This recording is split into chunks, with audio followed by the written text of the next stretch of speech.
Okay, so I've been trying to rack my brain about just what I had read when it comes to Dorohedoro Volume 14. And there is a lot to take in. I mean, a lot.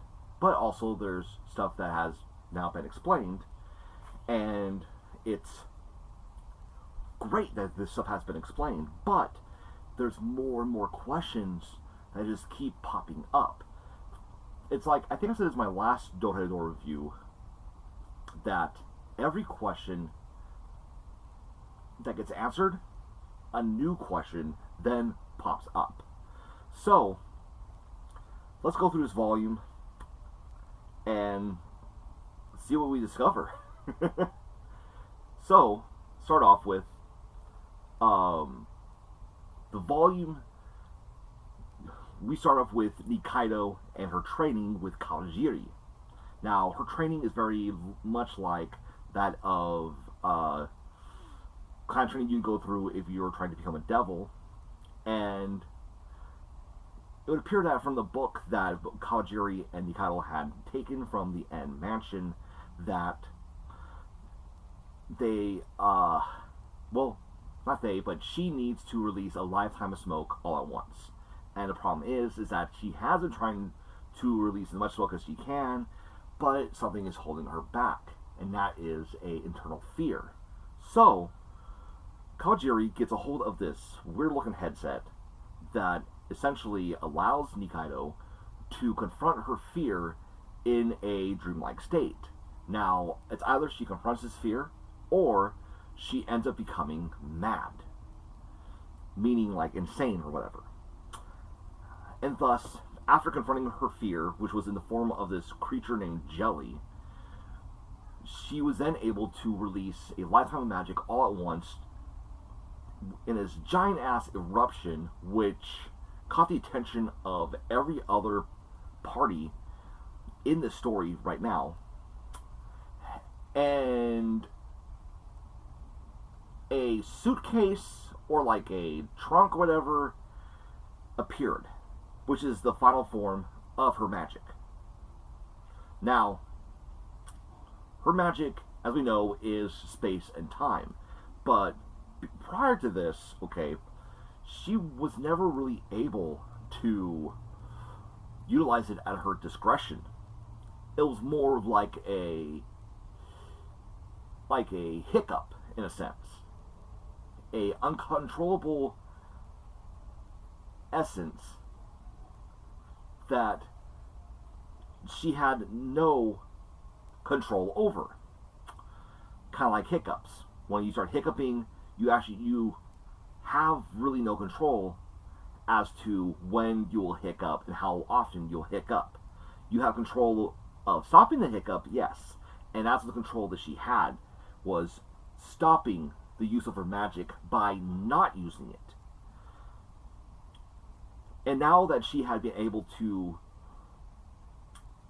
go back in time at her own discretion, not it being a whoopsie daisy, I went back in time and I accidentally killed my little sister, which was her best friend at the time, Yakumo. She now changed the course of time again, but this time where Yakumo meets who she refers to as uncle and auntie, but they met differently this time. Instead of, the two going down to the river, seeing the baby, and then picking her up, the baby falls from the sky right into their laps. Unbeknownst to them that the baby's magical power, Yakumo's magical powers, is that of flight. Now, are we going to see Yakumo later in the story? Will her and Nikkaido form a friendship later on? Who knows? But one thing I do know, and is that Nikkaido is definitely one of the most powerful characters in this story. I say that because, well, after her going through that ordeal of defeating Jelly and such, she grew horns. Yeah. And Kawajiri was surprised by this. So was Risu. Well, yeah, Risu's with them. That apparently Nikkaido has the potential and the magic potency to become a devil if she ever wanted to take the devil's exam. And this doesn't surprise me either, because the fact that everything that Kawajiri had Nikkaido go through in order to better hone her magic skills and to get her better equipped at utilizing magic was aspects that he went through during his devil examination to become Asu. Because remember, Kawajiri used to be a devil, and apparently they get certificates for this shit too. He had this big ass certificate he showed Risu. He's like, look, I was once a devil. Like, that is some crazy ass shit. So, if you become a devil and then lose your ability, or you're kicked out of devildom, or whatever the hell that would be called, you can still prove to people that you were once part of the devils. It's kind of like proving to somebody you got a master's degree, but then, like, the university you got it from revoked your master's degree. It's a very weird thing, I think. And so, with that, with the fact that Nikkaido released a lifetime of magic that was just a massive explosion, this caught the attention of a lot of people, especially one individual named Kai, leader of the Cross Eyes. Sorry. Why that's important is because right afterwards, Kai goes on a killing spree. He enacts genocide to basically any magic user. Well, granted, the magic users that are willing to stand up to Kai and the other Cross Eyes. Now, if they're running away, he's not going to fight them. He's not going to chase them down, nothing like that. Because he wants people that are confident in their magic ability. And at first, I was like, wait, why would he want this? But then it makes sense, because Kai is I. I is Aikawa. I is Kai, Kai is I is Aikawa, which means Kai is Kaiman. I know, that's kind of confusing. But it made sense at the end of the last volume. It makes sense now too. And when we get to the beautiful confrontation between Kaiman facing off against Fukuyama at Tanba's restaurant, there's a moment where where Kirion uses her meat cleaver to slice the face right off of Kai, and out springs forth a bunch of heads. But before that, though, it's very noticeable that there are a ton of devil tumors. Sorry, I almost said devil humors. The fuck was that? A ton of devil tumors inside of Kai's head. Which, now, this is something I might not quite remember, but I believe that the devil tumors is the essence, or the physical representation of magic for magic users. Not the magic smoke. The smoke is essentially that ability being able to be utilized, kind of out there, like a physical representation of it. It's kind of like how somebody could have a very powerful Nen ability, but if they had never had their chakra nodes opened up, then they won't be able to actually utilize Nen. Or somebody like chakra. If their nodes aren't opened up, they cannot utilize chakra, which means they can't find out what type of chakra that they have. And this goes with the smoke aspect. Which then would explain why Kai has been able to utilize En's ability. That being, the smoke that turns things and people and objects, whatever, into mushrooms. Because I always found it kind of weird that Kai was able to do this. But then that would mean that more likely, because I said in my last review that Curse was the one that killed En, but then that makes no sense because, as someone pointed out in the comment from last video, that was Kai. And when I thought about it, that actually makes a lot more sense. Oh, sorry if I don't remember your name. I think it was Hat Mama something who mentioned this. So,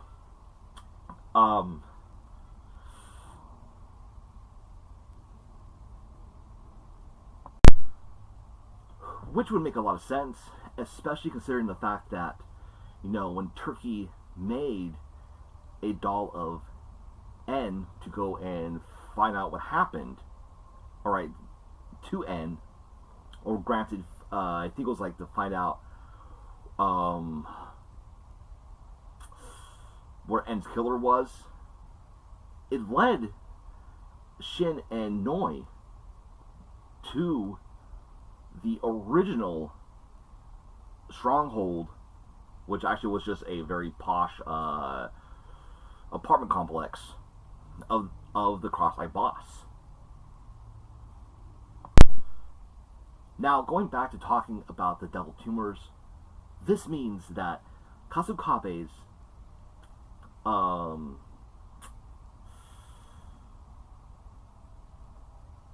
know it's not called experimentation.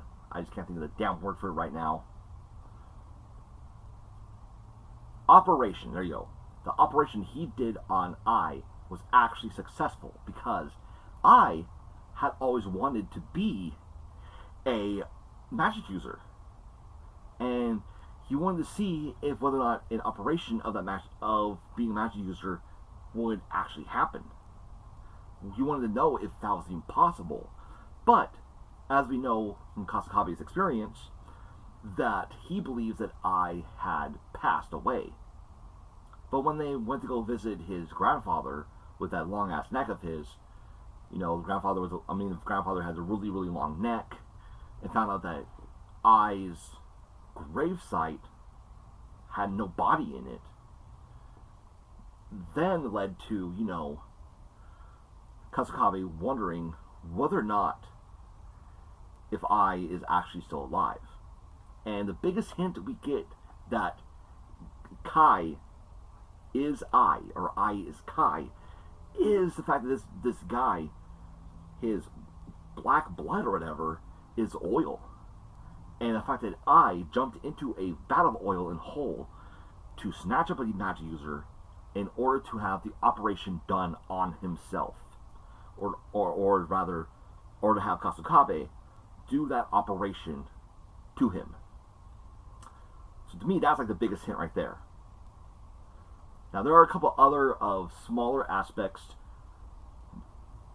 smaller plots happening, like, for example, Sho wanting Fujita to infiltrate into En's mansion and see what, he can find out. Basically see if there's some kind of weakness that the Cross-Eye boss, that Kai, might have. Because if Fujita can find a weakness, then that means that the remaining aspects of the En family can then enact their revenge against Kai. Since, well, most likely Kai is the one that killed their boss, En. And another thing, too, is that I think Dokuga put 2 and 2 together that Kai killed Natsuki. Because at one point, another head Cross-Eye dude, name's like Matsuruma or something like that. Sorry, I forgot. mentioned how he kept hearing a phone ringing inside of a devil statue. And now okay, let me backtrack a little bit. I am hoping Dokuga had put two and two together. That the phone he kept calling, that he gave to Natsuki, and that the fact that Natsuki, the phone is inside the statue, means that she's dead. She died. Well, at least for now, she's dead. Will we know what's going to happen with her? Is her story concluded in this story? Who knows? Maybe her character arc came to a close at the last volume. But then again, maybe death in this story isn't the end-all be-all. Hell, we see that with Nikkaido changing the aspect of what happened with Yakumo. Now Yakumo is alive and well. She's a grown-ass woman. So, could that mean that Nikkaido could then change the aspect of other parts as well, other parts too? And if so, what will change from what she has changed? Like, I keep wondering, is there something that was changed in the present that was caused by her going back to the past again to make sure that Yakumo is still alive? I just keep fucking wondering this. But like I said before, the more answers we get, even more questions start popping up. And what's going to happen in the next volume, the next volumes of this story, of this exciting tale, who knows? But I look forward to it, and I hope you guys do too, with my journey of, reading this, reviewing this, and hearing my thoughts on what has been going on with each single volume that is to come. And so I think I don't have anything else really more to say. Thank you for watching. What do you guys think of this volume of Dorohedoro Volume 14? Let me know in the comments down below. If the anime does come back and pray to all the devils that it does, I keep wondering how many more seasons of the anime we'll get, because they could not jam pack all this material into season 2. I'm really hoping they're not going to go for a The Promised Neverland season 2, which I've been hearing is a massive disaster.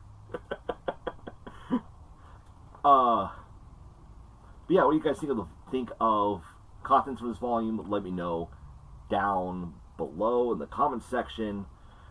If you haven't subscribed to the channel, I put out videos every weekend. You got this Dorohedoro and Buso Renkin on Saturdays, and Jigoku Raku, Hell's Paradise, and Inuyasha on Sundays. And those are always guaranteed to come out every week. Now, I might do a random video here and there of other stuff throughout the week, maybe. Haven't quite decided if I am going to do that or not. Because I want to be unpredictable in a sense. And unpredictability